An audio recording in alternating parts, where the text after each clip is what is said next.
warahmatullahi wabarakatuh. Pada video ini, saya akan menjelaskan contoh kasus perjanjian adat di Kalimantan beserta telaah hukumnya. Perjanjian adat merupakan bagian penting dari hukum adat yang masih hidup dan diakui di Indonesia. Di sini saya akan menjelaskan apa itu pengertian dari perjanjian adat. Perjanjian adat adalah kesepakatan yang dibuat oleh masyarakat adat berdasarkan hukum adat setempat.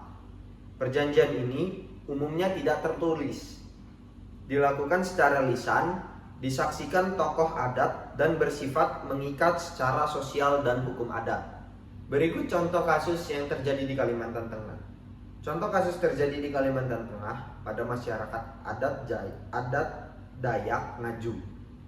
Masyarakat adat melakukan perjanjian adat dengan perusahaan perkebunan kelapa sawit terkait penggunaan tanah ulayah.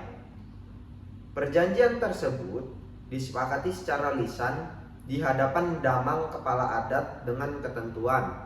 Pertama, perusahaan hanya mengelola lahan sesuai batas adat. Kedua, perusahaan memberikan ganti rugi adat.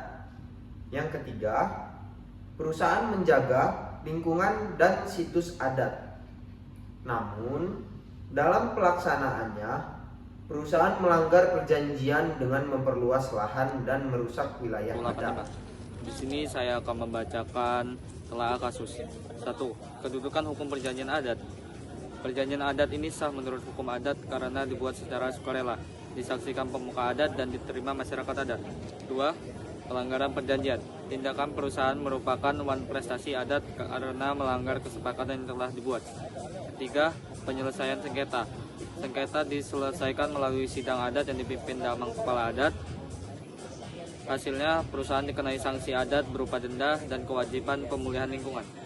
Yang keempat, kekuatan hukum. Perjanjian adat diakui oleh pasal 18B ayat 2 UUD NRI tahun 1945 dan dapat dijadikan pertimbangan hukum di pengadilan. Kesimpulan dari kasus tersebut dapat disimpulkan bahwa perjanjian adat di Kalimantan tetap sah dan mengikat meskipun tidak tertulis. Hukum adat berfungsi menjaga keadilan, keseimbangan sosial, dan kelestarian lingkungan.